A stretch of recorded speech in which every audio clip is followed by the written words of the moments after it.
Salam alaikum wa rahmatullah. Bonjour mes enfants. Bon Ramadan encore une fois. Aujourd'hui, nous allons voir une nouvelle leçon sur le projet d'écrit. Très bien.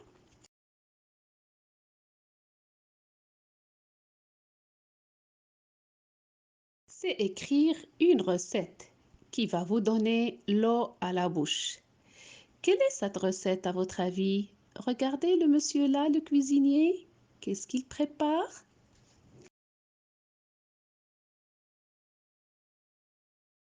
J'ai choisi pour vous une recette très facile à réaliser et que vous aimez tous.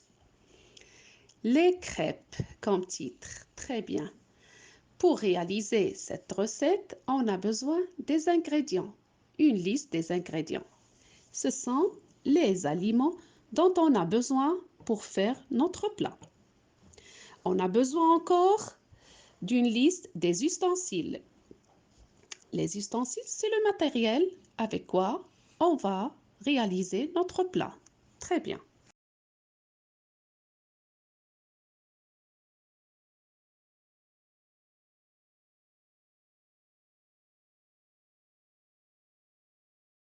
Maintenant, passons aux étapes de la préparation. Combien d'étapes nous avons ici?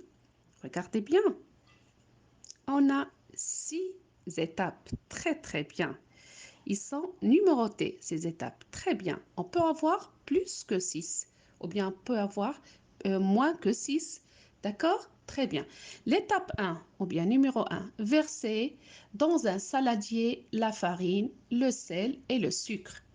2. Faire un petit puits ou bien un petit trou et y casser les œufs. 3. Mélanger le tout avec un fouet. 4. Ajouter l'huile et le lait. Remuer doucement. 5. Faire cuire les crêpes dans une poêle bien chaude. 6. Déguster les crêpes nature avec du sucre, du miel, du chocolat ou de la confiture. Très très bien. Regardez bien les verbes que j'ai écrits avec le rouge. Est-ce qu'ils sont conjugués? Hmm? Réfléchissez bien. Très très bien. Ils ne sont pas conjugués. Ils sont à l'infinitif. Très très bien. Ils sont à l'infinitif. Très bien. Alors, pour les étapes, je dois, je dois numéroter les étapes une par une, dans l'ordre, pour ne pas mélanger les étapes. Et les verbes que j'utilise doivent être à l'infinitif. D'accord? Bravo. Alors, je vais vérifier la compréhension de cette leçon. Qu'est-ce qu'une recette? Réfléchissez. Une recette, c'est un texte qui sert à préparer, à cuisiner un plat. Il est souvent accompagné de photographies pour mieux comprendre ce qu'on l'on doit faire. D'accord? Et qu'est-ce que je dois préciser pour réaliser ma recette ou pour aider quelqu'un à la réaliser? Je dois préciser le titre de la recette, la liste des ingrédients, la liste des ustensiles, les étapes de la préparation.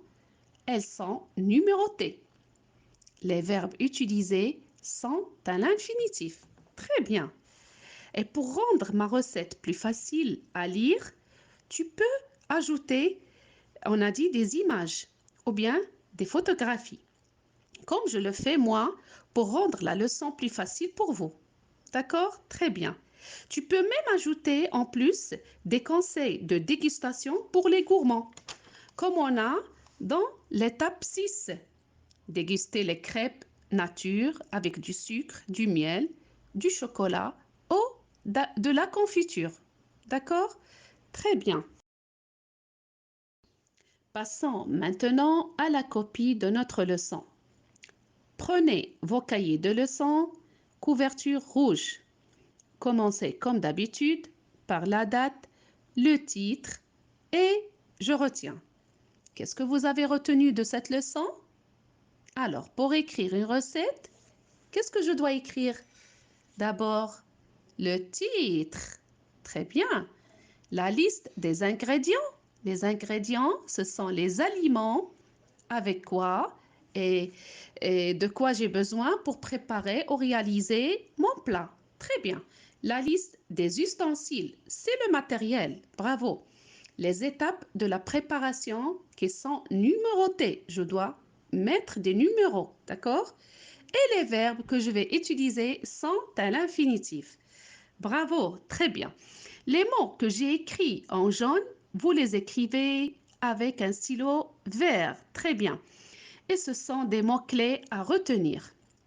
J'espère que vous allez réaliser cette recette avec l'un de vos parents et bon appétit. À la prochaine séance, Inch'Allah.